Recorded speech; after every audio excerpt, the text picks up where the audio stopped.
वीर बर्बरीक। खाटू श्याम जी की सच्ची कहानी।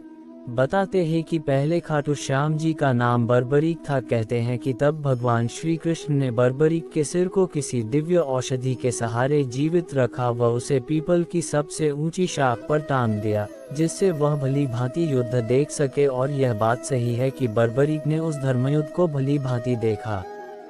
18 दिन तक महाभारत का महायुद्ध हुआ। अंत में दुर्योधन की मृत्यु के साथ इस महायुद्ध का अंत हुआ। पांडव विजयी हुए, कौरव पराजित। इस महायुद्ध की भीषण विभीषिका से दोनों पक्षों में केवल 10 व्यक्ति ही जीवित बचे थे। पांडव पक्ष में 5 पांडव, श्री कृष्ण व सात्यकी, और कौरव पक्ष में अश्वत्थामा, कृपाचार्य और कृतवर्मा। युद्ध समाप्ति के पश्चात भगवान श्री कृष्ण ने देखा कि पांडव अपनी विजय के मद में चूर है।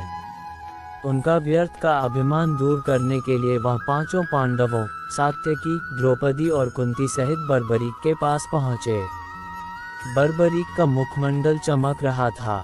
उसने आदर सत्कार के पश्चात पूछा, कहो कैसे आना हुआ। सभी उनके मुख से अपनी अपनी वीरता की प्रशंसा सुनना चाहते थे। अर्जुन उनके मुख से ये सुनना चाहते थे कि मेरे समान धनुर्विद्या का ज्ञाता इस संसार में दूसरा कोई नहीं है।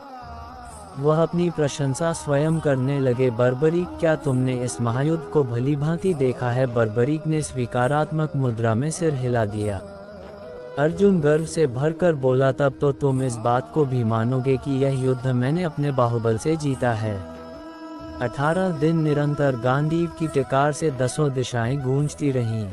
भीष्म पितामह को मारना कोई हंसी खेल नहीं था।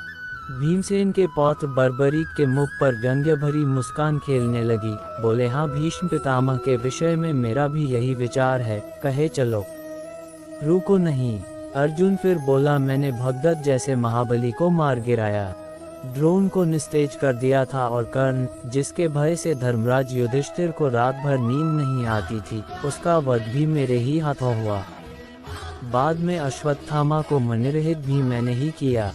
क्यों बर्बरीक, अब तो तुम मेरी और मेरे गांडीव की प्रशंसा करोगे? बर्बरीक खुलकर हंसा। उत्तर दूंगा, और भी किसी को कुछ कहना हो तो कह लो। भीम बोल पड़ा, मेरी इस पर्वत सी विशाल गदा के विषय में क्या विचार है? बर्बरीक, तुमने देखा होगा कि इसी गदा के सहारे मैंने दुष्ट दुशासन का रक्त पिया। इसी गदा से मैंने अद्वितीय गदाधारी दुर्योधन का वध किया। हिडिंब, बकासुर और कीचक के वध की कहानियां भी तुमने सुनी होंगी। अब तुम मेरी वीरता के बारे में कुछ कहो।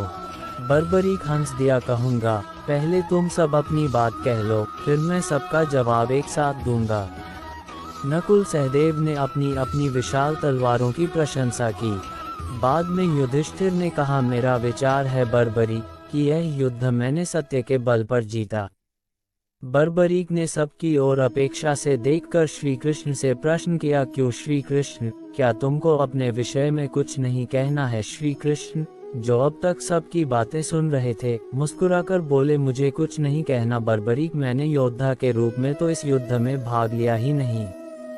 मैं तो मात्र सारथी था, रथ चलाता रहा, युद्ध देखता रहा, बस इससे अधिक कुछ नहीं किया मैंने। ये सुनते ही बर्बरीक खुलकर हंसा। उसके अट्टहास से 10 दिशाएं गूंज उठीं। बाद में वह गंभीर स्वर में बोला, अच्छा किया श्री कृष्ण, तुमने सारथी के रूप में ही इस युद्ध में भाग लिया, योद्धा के रूप में नहीं। शस्त्र धारण करके भाग लेते तो संभवतः पांडवों की पराजय ही होती। नकुल, सहदेव और युधिष्ठिर को तो मैं महावीरों की श्रेणी में गिनता ही नहीं। रहे अर्जुन और भीम, ये महाबली अवश्य हैं, किंतु कौरव पक्ष के धनुर्धरों के सम्मुख ये दोनों भी अनाड़ी और नौसिखिए लग रहे थे। अकेले भीष्म ने ही समस्त पांडव सेना और पांडव वीरों का बुरा हाल कर दिया था। उन्हें तो इच्छा मृत्यु का वरदान प्राप्त था। भला इनके मारे वे क्या मरते? इस वृद्धावस्था में भी कितना तेज था उनमें मुख पर।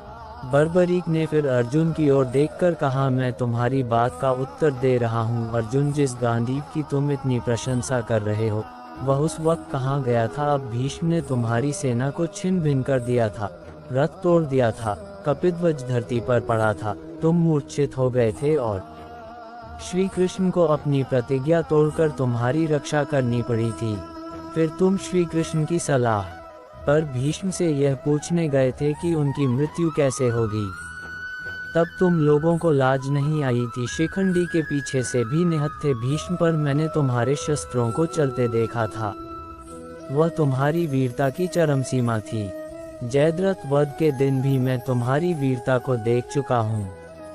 श्री कृष्ण की माया यदि साथ न देती तो एक क्या सैकड़ों अर्जुन भी जयद्रथ की परछाई नहीं पा सकते थे। तेजस्वी वृद्ध आचार्य द्रोण ने तुम्हारी और तुम्हारी सेना की जो दुर्दशा की थी वह भी किसी से छिपी नहीं है। तब तुम्हारा बल तेज कहाँ गया था। युधिष्ठिर कितने सत्यवादी हैं, मैंने ये भी इसी युद्ध में देखा। श्री कृष्ण की सलाह पर अपने गुरु के सम्मुख जाकर उन्होंने झूठ बोला। जीवित अश्वत्थामा को मृत बताया, क्योंकि पुत्र शोक ही उनकी मृत्यु का कारण हो सकता था। ये सुनते ही युधिष्ठिर बोल उठे, भूलते हो बर्बरीक, मैंने कहा था अश्वत्थामा मर गया है, किंतु न नहीं हाथी। बर्बरीक उत्तेजित हो उठे, क्रोध से बोले, नर नहीं हाथी, धीमे स्वर में कहा था। मन में कहा होगा। द्रोण केवल ये सुन सके कि अश्वत्थामा मर गया है। उसके बाद श्री कृष्ण और अर्जुन ने अपने शंख बजाने शुरू कर दिए। क्यों? ये सब पहले से ही निश्चित था न। बर्बरीक आगे बोला, सुनो अर्जुन, कर्ण के बाणों के सामने तुम्हारे दिव्यास्त्र कहाँ गए थे? उन बाणों को विफल करने के लिए उन्हें चलाया तो था, पर असफल रहे। क्यों? सच्चाई यही है न।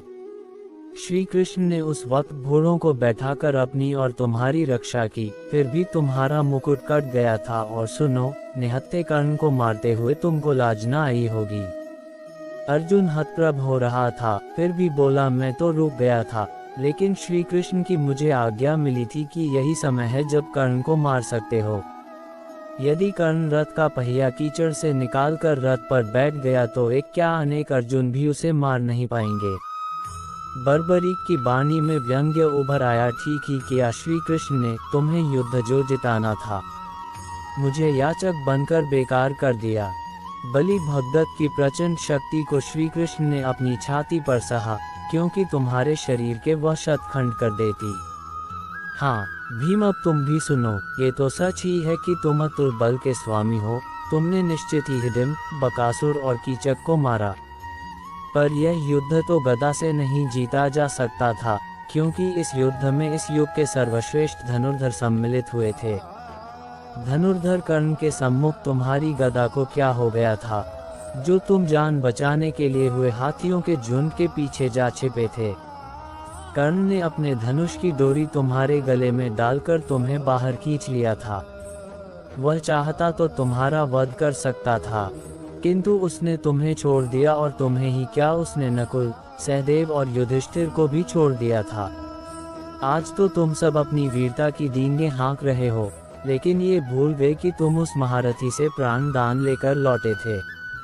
वास्तव में ही वह सच्चा दानी था। तभी श्री कृष्ण और कुंती की आंखें टकराए। कुंती की आंखों में आंसू थे, किंतु बर्बरीक बोलता ही रहा, उसने अवसर मिलने पर भी तुम्हें क्यों नहीं मारा? ये वास्तव में अद्भुत रहस्य है। वैसे इस बात से उसकी करुणा तुम पर प्रकट होती है। जयद्रथ के सामने तुम्हारी वीरता कहाँ गई थी? उसने तुम्हें चक्रव्यूह में घुसने नहीं दिया था। सुनो भीम, तुम्हारे और दुर्योधन के बीच हुए गदायुद्ध में तुम अपनी महानता प्रकट कर सकते थे, किंतु वहां पर भी तुमने नीचता का प्रदर्शन किया। श्री कृष्ण ही के इशारे पर गदायुद्ध के नियमों का उल्लंघन करके तुमने दुर्योधन की जान पर गदा मारी। धिक्कार है तुम्हें और तुम्हारी वीरता पर। बलराम तो तुम्हें तुम्हारी दुष्टता का दंड देने उठे थे, पर श्री कृष्ण ने तुम्हें बचा लिया था, क्योंकि यह सब उन्हीं के इशारे पर हुआ था। धन्य था दुर्योधन, वीरता की लाज रखनी उसे आती थी। युधिष्ठिर के ये कहने पर भी हम पांचों में किसी को भी द्वंद्व युद्ध के लिए चुन लो। उसने अपने से बलि को चुना। यदि शेष चारों में से वह किसी एक को चुन लेता तो क्या होता? गदा युद्ध व मल्ल युद्ध में ये सब उनके सामने खिलौने जैसे थे। वैसे युद्ध में तुम्हारी भी मृत्यु निश्चित थी, क्योंकि वह गदा युद्ध का श्रेष्ठ ज्ञाता और बहुत फुर्तीला था। फिर बर्बरीक सांस भरकर बोला, श्री कृष्ण की नीति पराजित कैसे हो सकती थी? मुझसे यदि कोई पूछे तो मैं यही कहूँगा कि इस युद्ध के वास्तविक विजेता श्री कृष्ण ही हैं।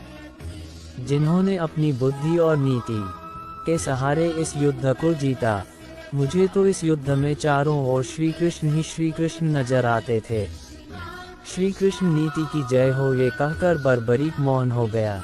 इतना सुनकर श्री कृष्ण ने महाबली को खुश होकर यह वरदान दिया कि महाबली बर्बरीक कलियुग में तुम मेरे नाम से पूजे जाओगे और जो तुम्हें सच्चे मन से ध्याएंगे वह मनवांछित फल पाएंगे। और आज ये सच जग विख्यात है कि उस काल के बर्बरीक आज के बाबा श्याम हैं।